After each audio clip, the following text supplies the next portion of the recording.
Polresta Banyuwangi terus berupaya untuk mengungkap tabir pelaku sadis kasus pembunuhan disertai dengan pemerkosaan terhadap anak 7 tahun, salah satu siswi Madrasah Ibtidaya di Kecamatan Kalibaru, Banyuwangi, Jawa Timur. Total sudah ada 23 saksi yang diperiksa oleh pihak kepolisian.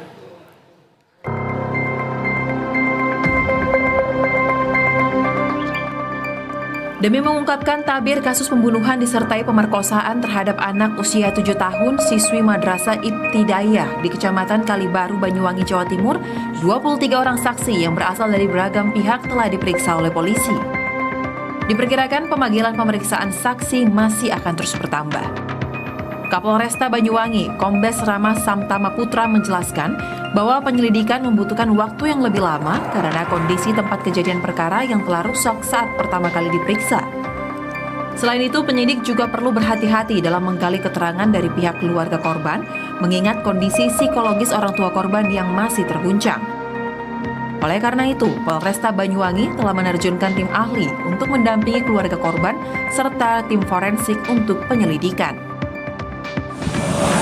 Dengan itu juga kita harus berkoordinasi dengan pihak pelapor dan hasil forensik yang kita kirimkan baik yang kita peroleh dari TKP maupun dari polisi, dan tentu ini masih berproses sinkronisasi untuk sesuai dari keterangan saksi yang kita peroleh. Nanti akan kita cross check, kita sinkronisasi sebenarnya dengan hasil lapor. Ya, kami mohon doanya semoga ada segera. Sementara itu, Sutrisno, kakek korban, mengaku hingga saat ini masih menunggu dan berharap agar pelaku segera tertangkap, sebab dengan adanya kasus ini sangat membuat resah warga di sekitar. Tim Liputan PTV.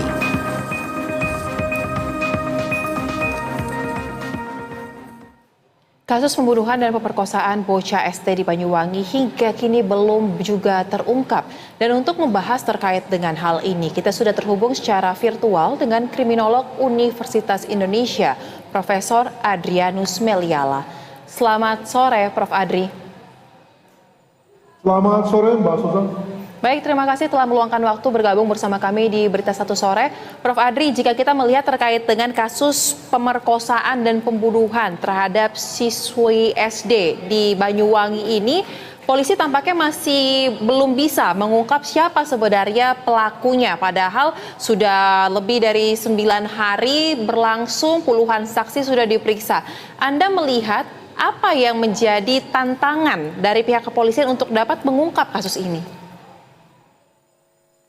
Ada dua hal ya. Yang pertama, kelihatannya pada saat kepolisian melakukan olah TKP untuk melihat apakah ada bercak sperma dan seterusnya, itu kelihatannya TKP sudah cukup rusak ya.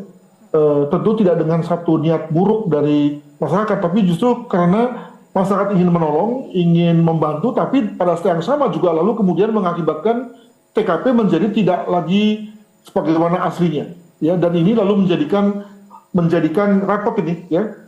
Saya misalnya melihat bahwa juga turut dikerahkan anjing pelacak misalnya, tapi jangan lupa bahwa anjing pelacak itu kan amat tergantung pada sumber yang dibawinya.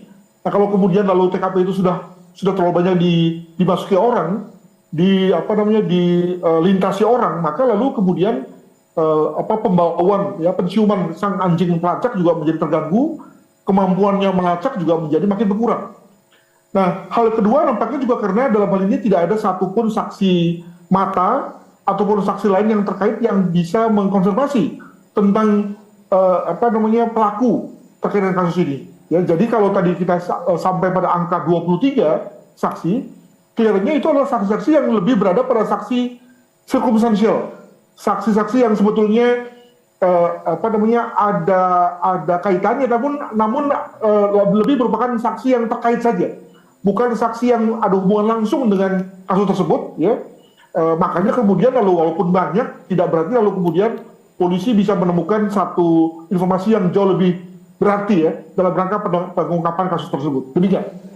Baik, Memang dari pihak kepolisian juga mengakui salah satu kendala yang dialami itu terkait dengan TKP yang rusak sehingga butuh waktu lebih panjang untuk dapat mengungkap terkait dengan kasus ini. Kemudian jika Anda lihat lagi kasus ini, Prof, informasi yang kami himpun mengatakan bahwa sebenarnya jarak rumah dengan sekolah korban ini hanya sekitar 10 menit dan biasanya korban menggunakan sepedanya untuk berangkat dan juga pulang sekolah. Ini kan jarak yang cukup dekat ya kalau kita lihat. Nah, pertanyaan saya, jika melihat letak sekolah dan rumah, kemudian anak ini tengah pulang sekolah lalu ia dihampiri dan diperkosa kemudian dibunuh. Apakah menurut Anda pelakunya ini memang sudah merencanakan atau ini merupakan aksi spontan? Seperti apa analisanya dari sudut kriminologi, Prof?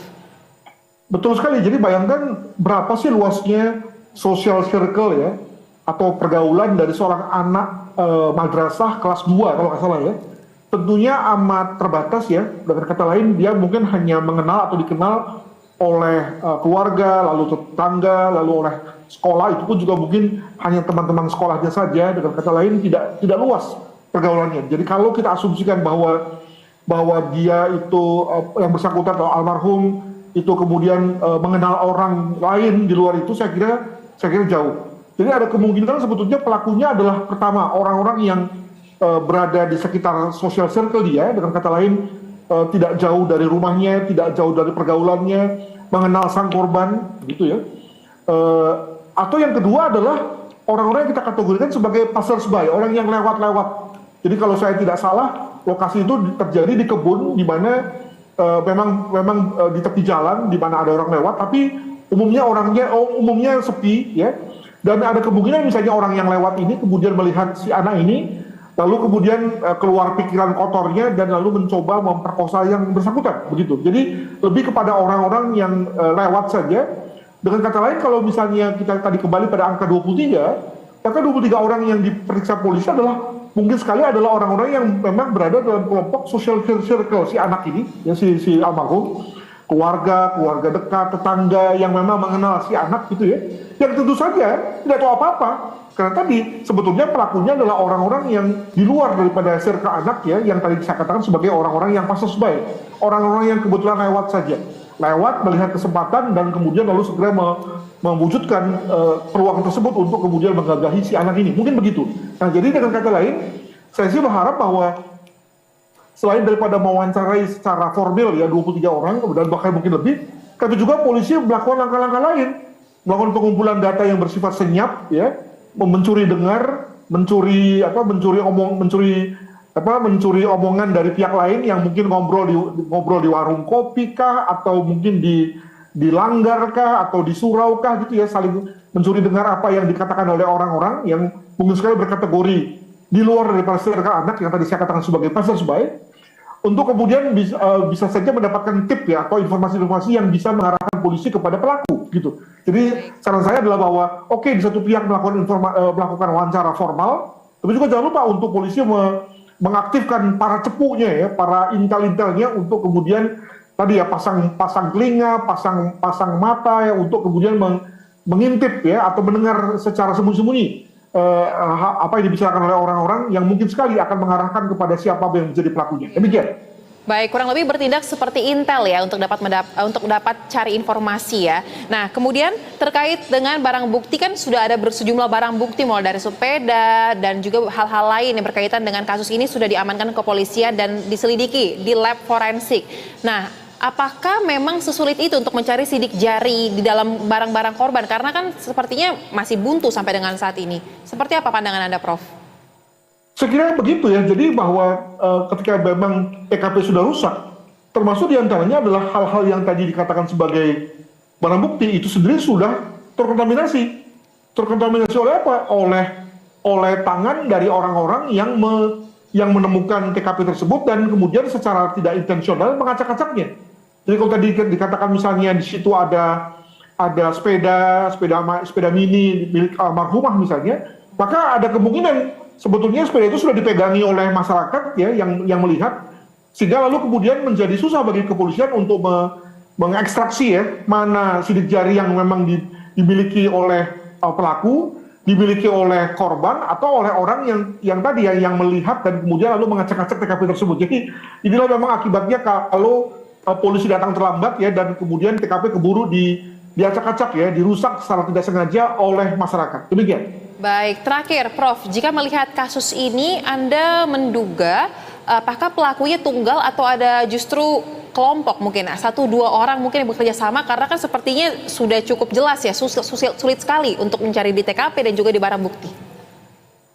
Saya kira kalau dilihat dari tubuh almarhumah yang masih kecil, mungil gitu ya, maka tentu tidak susah bagi seorang pria ya dewasa untuk menaklukkannya. Dengan kata lain, kita bisa mulai dengan satu pertimbangan bahwa pelakunya adalah tunggal ya, yang langsung bisa melumpuhkan anak dan kemudian menggagahinya misalnya.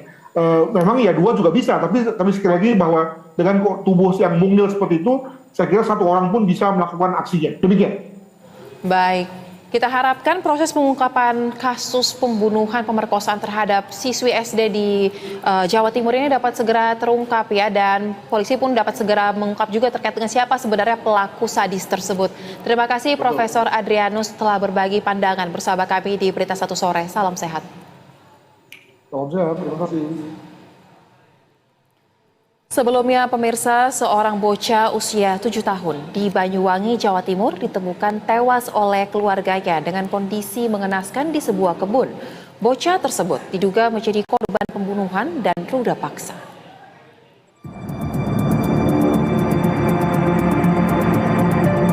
Lebih dari sepekan, polisi Polres Banyuwangi belum berhasil menangkap pelaku pembunuh dan pemerkosa terhadap seorang siswi Madrasah Ibtidaiyah di Kecamatan Kalibaru, Banyuwangi. Polisi beralasan masih kesulitan melacak pelaku. Korban sebelumnya hilang usai pulang dari sekolah dan ditemukan tewas oleh keluarganya dengan kondisi mengenaskan pada Rabu 13 November lalu. Sepekan berlalu, keluarga belum mendapatkan perkembangan hasil penyelidikan dari polisi.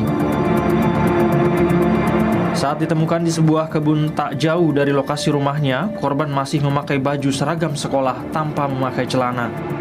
Terdapat luka memar pada sejumlah bagian tubuh korban akibat penyiksaan. Di sekitar TKP juga ditemukan kancing baju dan sepatu korban yang berserakan. Sejauh ini polisi menyebut telah memeriksa 17 orang saksi. Selain saksi dari keluarga, pihak sekolah dan warga sekitar juga dimintai keterangan. Polisi beralasan masih menunggu hasil laboratorium forensik untuk mengetahui jejak pembunuh korban. Keluarga berharap polisi segera dapat menangkap pelaku pemerkosaan dan pembunuhan anaknya. Tim Liputan BTV Banyuwangi, Jawa Timur.